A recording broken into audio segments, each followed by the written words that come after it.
Imaginez une intelligence artificielle sortie de nulle part qui en quelques semaines a réussi à conquérir le monde. Cette IA, c'est ChatGPT, et son ascension fulgurante cache une histoire improbable. Saviez-vous qu'en coulisses, des milliardaires se sont déchirés pour son destin, qu'un cofondateur célèbre a claqué la porte en pleine tempête, qu'un jour, à cause de lui, la panique a été telle chez Google qu'une alerte code rouge a été déclenchée, ou encore que pour entraîner cette merveille, on a fait lire des textes traumatisants à des employés payés une misère à l'autre bout du monde. L'histoire de ChatGPT ressemble à un roman, pleine de visions révolutionnaires, des secrets inavoués, de triomphes et de scandales. Dans cette vidéo, vous allez découvrir toute la vérité sur l'ascension de ChatGPT. Restez bien jusqu'au bout, car ce que vous allez entendre va vous surprendre et peut-être même bouleverser tout ce que vous pensiez savoir sur l'IA. Notre histoire commence en décembre 2015. À San Francisco, un petit groupe de visionnaires lance un projet fou, OpenAI, on le dira en français. Parmi eux, le milliardaire excentrique Elon Musk et le prodige de la Silicon Valley, Sam Altman, unissent leurs forces. Leur idée ? Créer une intelligence artificielle bénéfique pour toute l'humanité, à contre-courant des intérêts purement commerciaux des géants de la tech. OpenAI naît comme une organisation à but non lucratif, avec une cagnotte promise d'1 milliard de dollars fournie par des donateurs prestigieux. Dans l'enthousiasme, de 2015 à 2016, on prône l'ouverture, partager les découvertes librement, collaborer pour éviter qu'une super intelligence ne tombe entre les mains de quelqu'un. À l'époque, Elon Musk martèle qu'il faut développer une IA dans l'intérêt de tous plutôt que laisser Google ou Facebook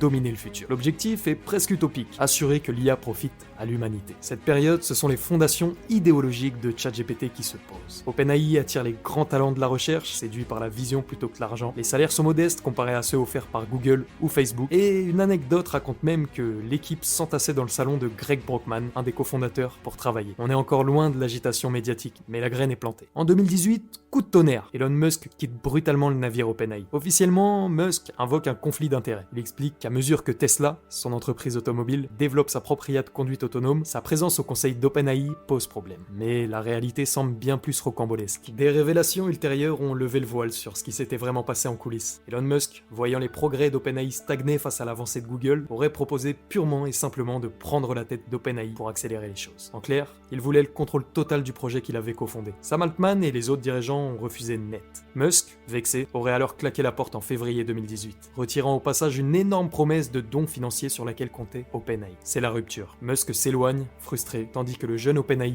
perd son cofondateur le plus médiatique. Ce départ d'Elon Musk est un tournant dans l'histoire de ChatGPT. D'un côté, OpenAI vient de sauver son indépendance interne en résistant à Musk, mais de l'autre, elle perd un soutien de poids et beaucoup d'argent promis. Malgré le départ d'Elon Musk, OpenAI continue son chemin et accélère les recherches. Fin 2018, la jeune organisation dévoile GPT-1. GPT-1 pose les bases de la génération de textes par IA. Mais c'est février 2019 qui va vraiment placer OpenAI sur le devant de la scène. Et ce, d'une manière un petit peu inattendue. En 2019, l'équipe présente GPT-2, un nouveau modèle de langage bien plus puissant, entraîné sur 40 gigaoctets de textes issus d'Internet. Pour vous donner une idée, c'est 40 bibliothèques de 10 000 romans chacune, soit 7 milliards de mots. Et là, coup de théâtre. OpenAI annonce qu'elle ne publiera pas l'intégralité du modèle GPT-2, car les textes qu'il produit sont trop réalistes et pourraient être utilisés à des fins malveillantes. En clair, GPT-2 est trop dangereux pour être rendu public. L'IA peut écrire de fausses informations très convaincantes, imiter le style de n'importe qui et même rédiger des posts conspirationnistes. La perspective de voir profiler de faux articles ou encore des spams ultra crédibles effraie OpenAI, au point qu'il préfère limiter la diffusion du modèle. Cette décision étonne et choque la communauté scientifique. Après tout, OpenAI s'appelle ainsi pour son engagement d'ouverture, et voilà qu'elle retient un de ses plus gros progrès. Certains chercheurs crient à la contradiction. Des partisans, au contraire, saluent une nouvelle norme éthique, visant à ne pas lâcher n'importe quoi dans la nature. Quoi qu'il en soit, on parle de GPT-2 dans tous les médiathèques à l'époque.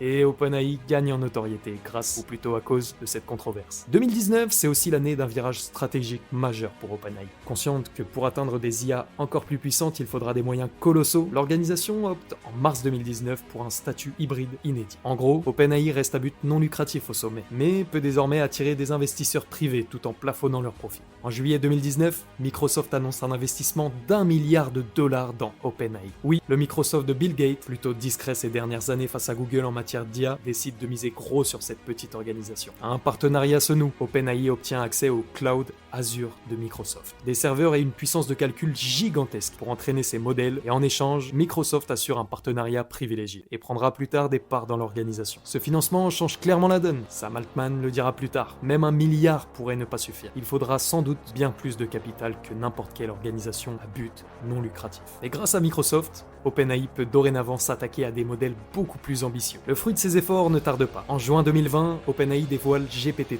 troisième génération de son modèle de langage, et c'est un choc. GPT-3 est démesuré. Entraîné sur des centaines de milliards de mots, il peut réaliser des performances bluffantes en langage naturel. On lui donne une phrase et il peut continuer en écrivant des paragraphes entiers, traduire, résumer, écrire du code, le tout avec une cohérence surprenante. La presse s'empare de GPT-3. On voit des exemples d'articles de blog, voire des poèmes rédigés par l'IA. Le Guardian, journal anglais, va même publier une tribune entièrement écrite par GPT-3 afin de démontrer le potentiel et brouiller la ligne entre texte humain et machine. Cependant, OpenAI reste prudente avec GPT-3. Pas question de le mettre entre toutes les mains directement. Entre 2020 et 2021, le grand public ne peut accéder à GPT-3 que via une API payante et sur liste d'attente. Les entreprises et les développeurs curieux, eux, peuvent tester ses capacités dans leur application. C'est à cette époque qu'OpenAI commence à monétiser son savoir-faire. GPT-3 est le cœur de son premier produit commercial, fournissant la puissance d'écriture aux services qui le souhaitent, et son premier exemple n'est d'autre que Microsoft, qui intègre une version de GPT-3 spécialisée dans l'édition de code pour utiliser dans GitHub Copilot, un assistant de programmation lancé en 2021. OpenAI n'a plus l'audience d'une petite start-up, c'est un acteur qui compte, même si le grand public, lui, n'a pas encore conversé directement avec l'IA. Mais il manque encore une chose pour conquérir tout le monde, rendre cette technologie accessible, sous une forme simple et attrayante, à monsieur et madame tout le monde, et c'est précisément là qu'entre en scène notre protagoniste principal, ChatGPT. Nous voici le 30 novembre 2022, OpenAI publie ce jour-là, sans campagne de pub extravagante, un lien vers un nouvel outil en accès libre, ChatGPT. Présenté comme une recherche expérimentale, ChatGPT est en réalité l'aboutissement de toutes ces années de travail sur les modèles de langage, avec une différence clé. Il est entraîné pour converser. L'interface est simplissime. Une page de chat où l'on peut poser n'importe quelle question et l'IA, elle, répond en dialogue, comme un humain. OpenAI l'a peaufiné grâce à une technique d'apprentissage par retour humain, en s'assurant bien sûr que les réponses restent dans les clous et suivent bien une instruction de l'utilisateur. Au début, l'équipe d'OpenAI ne sait pas trop à quoi s'attendre. Certes, en interne, ChatGPT les a épatés par sa capacité à admettre ses erreurs, expliquer des blagues et même refuser poliment des demandes inappropriées. Mais est-ce que le public va vraiment s'en servir? N'oublions pas que l'accès est gratuit, ouvert à tous, simplement en créant un compte. Mais c'est en fait un pari pour recueillir des retours et améliorer le modèle. Et le pari va s'avérer gagnant. Dès les tout premiers jours de 2022, c'est l'emballement complet. Sur Twitter,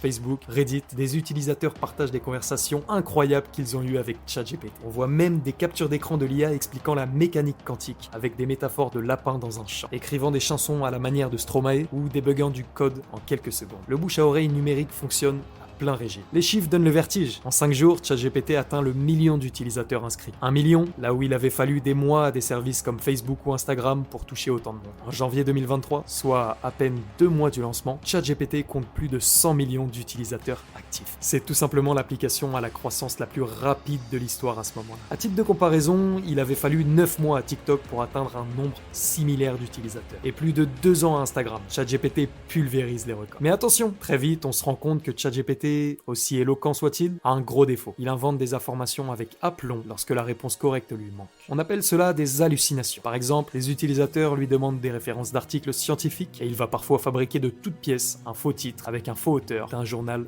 inexistant. Et le tout avec un ton très confiant. Ces erreurs font l'objet d'articles. On teste ChatGPT dans tous les sens et on compile ses perles, ses réussites et ses ratés. Néanmoins, l'opinion générale reste positive. Jamais une IA grand public n'a semblé aussi humaine, quitte à un petit peu baratiner parfois. En quelques semaines, le nom de ChatGPT devient un phénomène de société. Janvier 2023, l'effet de ChatGPT continue à prendre de l'ampleur et commence à provoquer des réactions en chaîne dans l'industrie de la tech et même au-delà. Le premier à sentir la menace n'est nul autre que Google. L'entreprise, leader incontesté de la recherche en ligne depuis 2 décennies, voit soudain se profiler un risque. Pourquoi les gens taperaient-ils encore leurs questions sur Google s'ils peuvent avoir une réponse directe et bien formulée via ChatGPT? En interne, la direction de Google déclare un véritable code rouge en fin 2022. On rapatrie d'urgence les fondateurs historiques pour des consultations stratégiques en janvier. Google met les bouchées doubles sur son propre projet de chatbot, jusqu'ici tenu secret dans les labos. Quelques semaines plus tard, en février 2023, il dégaine un rival nommé Bard. La presse parle d'une réaction précipitée sous la pression de ChatGPT. Et effectivement, lors de la première démonstration publique de Bard, ce dernier commet une erreur factuelle dans sa réponse. Un couac qui coûte cher à Google en bourse ce jour-là. Du côté d'OpenAI, on réalise qu'on tient une arme révolutionnaire, mais aussi un gouffre financier potentiel, car faire tourner des millions de conversations coûte extrêmement cher en puissance de calcul. Le modèle économique doit être défini, et c'est là qu'intervient de nouveau Microsoft. Microsoft. Et plus opportuniste que jamais. Début 2023, Microsoft jette de l'huile sur le feu. Le 23 janvier, l'entreprise annonce un nouvel investissement massif de 10 milliards de dollars dans OpenAI. Cette somme astronomique va aider à financer les serveurs pour faire tourner ChatGPT à grande échelle et développer de nouveaux modèles. En échange, Microsoft obtient une intégration privilégiée de GPT. Et dès le 7 février 2023, le PDG de Microsoft présente la nouvelle version du moteur de recherche Bing, boosté à l'IA. Concrètement, Bing intègre une version de ChatGPT, en réalité basée sur le modèle GPT-4 à venir, pour répondre en langage naturel aux requêtes web. C'est un moment presque historique. Après des années à subir la domination de Google Search, Microsoft contre-attaque en dégainant l'arme ChatGPT dans la guerre des moteurs de recherche. Pendant que les titans de la tech s'affrontent, ChatGPT continue de se répandre dans la société. Des écoles et des universités commencent à s'en préoccuper sérieusement. Dès janvier 2023, des établissements scolaires de New York à Paris interdisent l'usage de ChatGPT par les élèves, craignant une épidémie de triche aux devoirs et aux examens. En France, Sciences Po bannit temporairement ChatGPT pour tout travail soumis, provoquant bien sûr un débat sur la place de l'IA dans l'éducation. Certaines facs annoncent un retour aux examens sur table avec les bons vieux papier et crayon, pour s'assurer que les copies soient bien écrites sans aide électronique. Et en même temps, d'autres enseignants plus audacieux intègrent ChatGPT comme un outil pédagogique. Par exemple, en demandant aux élèves de le confronter, de vérifier ses réponses. Bref, le phénomène ChatGPT oblige l'école à évoluer. Les entreprises aussi s'en mêlent. Banques, cabinets d'avocats, tout le monde cherche comment tirer parti de ChatGPT, ou au minimum éviter les dérapages. Les sociétés comme JP Morgan bloquent l'accès internet à ChatGPT par prudence, de peur que des données confidentielles soient envoyées dans l'outil. A l'inverse, les startups l'adoptent pour générer des courriers, du code, du support client automatisé. C'est une véritable course à l'IA qui est lancée dans le milieu professionnel. Ne pas prendre le train de ChatGPT donne l'impression de rater le futur du travail. Personnellement, je suis persuadé que rater le train IA, c'est rater son futur. Et ça va tellement vite qu'on a du mal à suivre. C'est pour cela que j'ai créé iStack, une plateforme qui te permet de trouver l'IA idéale en 3 clics. Un espèce de gros entonnoir en fait. Et une fois que tu as trouvé l'outil IA qui fera ton bonheur, tu peux demander à notre chatbot négociateur si des avantages sont disponibles, comme des codes promo ou des essais gratuits. Et enfin, notre onglet Actualité IA te donne une vision 360 sur toutes les actualités IA en direct. Et tu peux même filtrer que ce qui t'intéresse en choisissant un secteur comme l'immobilier, le commerce ou encore la création de contenu par exemple. C'est destiné à tous, les professionnels comme les particuliers, débutants ou experts. Vous y trouverez des IA pour gérer votre comptabilité comme pour générer une recette ou même planifier votre voyage. Et en accédant à iStack directement depuis la description de cette vidéo, vous pourrez profiter de votre abonnement à moitié prix et à vie. Puis vient une autre première mondiale. Le 31 mars 2023, l'Italie devient le premier pays à interdire temporairement ChatGPT. La décision claque comme un avertissement. Le régulateur italien de la protection des données accuse OpenAI de violer la RGPD, le strict règlement européen sur les données personnelles. En cause, l'absence d'avertissement clair aux utilisateurs italiens sur la collecte de leurs données, et aussi le fait qu'OpenAI ne filtre pas l'accès aux mineurs. L'Italie exige qu'OpenAI respecte la loi sous 20 jours, sous peine d'une amende salée. Du jour au lendemain, les utilisateurs italiens voient ChatGPT bloqué. En Europe et ailleurs, on réalise que ces IA traitent des quantités massives de données utilisateurs, et ça, sans code clair. OpenAI se plie aux demandes, ajoute des informations sur son site, un bouton pour s'opposer à l'utilisation de ces données, et ChatGPT sera réautorisé en Italie fin avril. Mais l'épisode marque les esprits. Il y aura d'autres frictions entre ChatGPT et les régulateurs sur les questions de vie privée, de droits d'auteur et de sécurité. En parallèle, en mars 2023, il lance GPT-4, la nouvelle version du modèle derrière ChatGPT, encore plus puissante et capable entre autres de mieux raisonner et même de décrire des images. GPT-4 est d'abord réservé aux abonnés de ChatGPT+, un service payant à 20 $ par mois lancé en février, et aussi à l'API pour les entreprises. Là encore, c'est un succès. GPT-4 éblouit en réussissant par exemple l'examen du barreau américain dans le top 10 des candidats. Là où GPT 3.5, la version gratuite de ChatGPT, était dans le bas du tableau. La progression est alors fulgurante. En juin 2023, le site d'OpenAI a enregistré sa première baisse de trafic depuis le lancement de ChatGPT. Moins 9,7%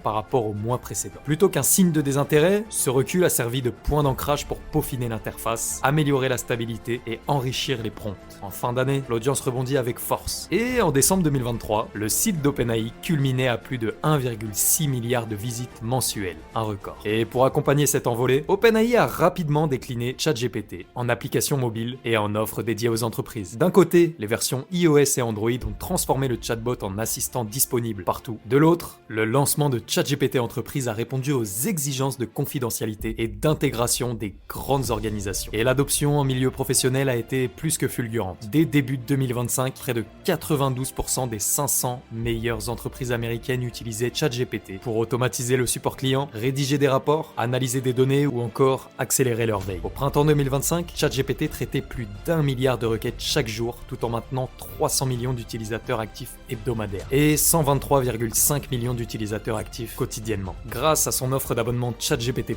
à $20 par mois, adoptée par environ 10 millions d'abonnés, la plateforme a généré près de 2,7 milliards de dollars de revenus en 2024, confirmant qu'un modèle freemium peut soutenir une infrastructure de calcul particulièrement coûteuse. En septembre 2025, donc à l'heure où cette vidéo est tournée, ChatGPT opère dans 161 pays et capte 62,5% du marché des assistants IA grand public, devant tous ses concurrents directs. L'application mobile, quant à elle, cumulait plus de 110 millions de téléchargements depuis son lancement, plaçant ChatGPT en tête des applications de productivité sur l'App Store et Google Play. Revenons un instant sur ce qui fait le sel de cette vidéo, ce que peu de gens savent derrière le succès de ChatGPT, car si la lumière brille fort, les coulisses ont leur zone d'ombre. Premier secret peu reluisant, pour que ChatGPT paraisse si poli, si inoffensif dans ses réponses, OpenAI a dû l'entraîner à ne pas franchir certaines lignes rouges, comme des propos haineux ou encore de la violence. Et pour ça, l'entreprise a utilisé une armée de petites mains sous-traitées via l'entreprise Sama au Kenya. Début 2023, une enquête du Time a révélé que des travailleurs kenyans ont passé des mois à lire et annoter des textes parmi les plus traumatisants qui soient, comme des descriptions de viols, de mutilations ou des discours de haine raciste, afin de dresser une liste de tout ce que ChatGPT ne doit pas dire. Ces personnes, parfois psychologiquement affectées par tant d'horreurs lues chaque jour, étaient payées entre 1 et 2 dollars de l'heure seulement. Ce travail, c'était la face cachée nécessaire pour filtrer les sorties de l'IA et pour éviter un dérapage façon taille de Microsoft en 2016. Et oui, ce chatbot qui était devenu raciste en quelques heures suite à de mauvaises interactions. Deuxième controverse, le changement de visage d'OpenAI par rapport à ses idéaux initiaux. Oui, souvenez-vous, OpenAI devait être en open source et non lucratif. Mais depuis 2019, c'est une entreprise qui, même avec un plafond sur les profits, cherche à monétiser chaque avancée. L'accès à GPT-3, puis GPT-4, se fait contre paiement pour les pros. Un abonnement payant a été lancé pour ChatGPT. Bref, on est loin de l'utopie d'un outil libre pour l'humanité entière. Elon Musk, et oui, encore lui, ira même jusqu'à annoncer qu'il va fonder sa propre société d'IA, XAI, parce qu'il estime qu'OpenAI a fait fausse route en devenant, selon lui, une entité fermée pilotée par les intérêts de Microsoft. Ce retournement de veste de l'organisation a aussi semé un peu de suspicion chez certains utilisateurs. Pourquoi ne publie-t-il pas plus de détails sur GPT-4 ? Et oui, OpenAI a refusé de divulguer la taille exacte et la méthode d'entraînement de GPT-4, évoquant la concurrence et la sécurité. L'entreprise qui clamait la transparence maximale en 2015 pratique désormais le secret industriel digne d'Apple ou de Google. Troisième point, les dérives et les limites de ChatGPT. Au fil des mois, de nombreux utilisateurs ont trouvé comment pousser l'IA dans ses retranchements. Par exemple, apparaît sur les forums le phénomène DAN, Do Anything No. En fournissant à ChatGPT une incantation de prompt alambiqué, certains arrivent à le faire sortir de son cadre et à lui faire générer du contenu normalement interdit. OpenAI corrige, les utilisateurs trouvent de nouvelles astuces et rebelotent. Enfin, derrière l'engouement se profilent aussi des peurs profondes. À mesure que ChatGPT impressionne, certains commencent à s'inquiéter de ce que des IA encore plus puissantes pourraient faire. En mars 2023, une lettre ouverte signée par certains experts, et aussi par Elon Musk d'ailleurs, appelle à faire une pause de 6 mois dans la course aux IA, évoquant des risques pour la société. Plus question de considérer cela comme de la simple science-fiction, c'est une réalité tangible à laquelle il faut réfléchir dès maintenant.